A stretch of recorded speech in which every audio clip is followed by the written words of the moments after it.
This is a foie gras right here. This is duck liver. That's one duck liver. This is fresh. It's not been cooked. I brought it with me. And it is approximately, I don't know, 700 and change grams, I think. Feels like that, maybe 800 grams, which is pretty large for a foie gras. The average A foie gras is approximately 650. This feels a little larger than that. And it's one foie gras, and we process the duck, remove the foie gras, kind of like delivering a child, and then we ice it for 3 days, vacuum pack it, and that's how we ship it. So this would be an example of how it would arrive at one's home. It oxidizes very fast. So once you open the vacuum pack, you really have to use the foie gras fairly quickly. All right, so foie gras has two lobes, a larger lobe and a smaller lobe. What I'm going to do is just separate the two lobes. It's pretty simple. What we're going to do is just slice a medallion. This is going back to the recipe, doing a seared foie gras, right? Just going to take a medallion. And again, the one sin in cooking foie gras is overcooking it. You can almost not undercook it because you can considerably have it raw, but it's very easy to overcook it.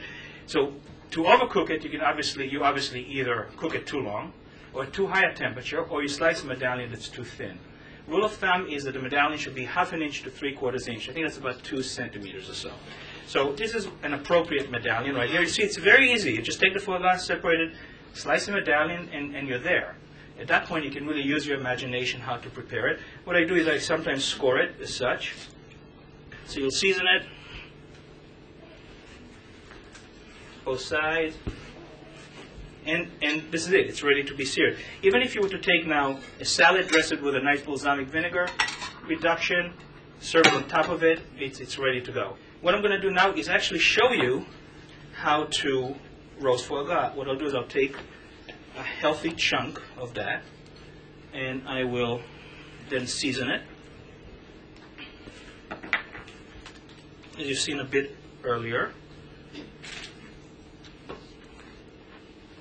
And we'll make sure that the heat comes to temperature, and then we'll brown it, finish in the oven, as we discussed. Now, I want to show you a terrine that we've done by actually roasting the foie gras. All right? So what we've done is we brown it, we roast it, we bring it out, and devein it at that point.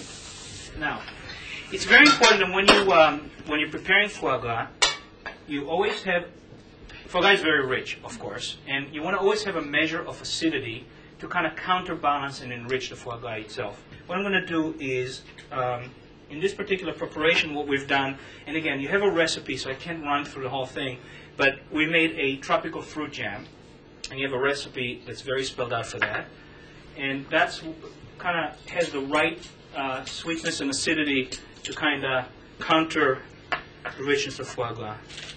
So what we're going to do is attempt to make a quenelle here.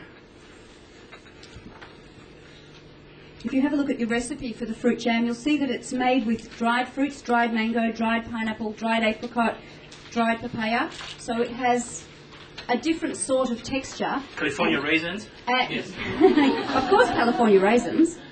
And so it has the flavour. Of course, it also has Martell cognac. So you'll get a different flavour than perhaps a fresh fruit chutney, but you'll have that wonderful balance of sweetness. Too much. Now, what we're going to do is we're going to use some sea salt, which has both texture. I don't really cook with sea salt. I use it more of a garnish. It adds a little texture and great salt flavor. And I'm also going to touch the chutney out with a little bit of that just to enhance the sweetness. It's a terrine of roasted foie gras, right? Now, remember, we never cooked this terrine in the oven, right? We fully roasted the foie gras, deveined it, formed it into the terrine, pressed it while warm, refrigerated it, pressed it, refrigerated it. 24 hours later, you have this pressed terrine, which is a step above, in a sense, the recipe which you have, which is for a straightforward terrine where you deveined it, seasoned it, and cooked it in the oven that way. This is what your roasted foie gras would more or less look like. You see, we browned it, right, and we placed it in the oven. And what I would do now is I'd let it cool down for a couple of minutes. It still has to be warm, which makes it actually really much easier to devein, but obviously not cold, because then you've got that problem again. And then what you do is this one's not fully cooked yet. It's only been about 10 minutes, but if you were to kind of butterfly through it, you should find a vein. If you don't, that's good, because it means it's a very clean foie gras, which is even better. Yeah, I see this one's pretty clean. A few blood spots. Now, once you've done that, you would form it. I would season it again a bit more. Potentially, you can add anything else. For example, we had some nice tenderloin of beef, which we didn't want to waste. So we kind of cubed the tenderloin, we cubed the foie gras, and we kind of gently formed it into this terrine. So I would kind of basically take the foie gras. This will take 3.4 pounds of foie gras. No, really, 3.4 pounds. I've done it. So you'd need about, maybe 2 and change pounds of foie gras and maybe a pound of beef, let's say, or venison, or rabbit, or chicken, whatever you'd want. And you'd start forming it kind of like a puzzle into the terrine mold as such. And you'd press it. You'd have to kind of have your wood guy cut a piece of wood that fits snugly on top. And then sun-kissed tuna works really well to press. And you'd press it down, and 24 hours later, you've got that terrine, or in a sense, that.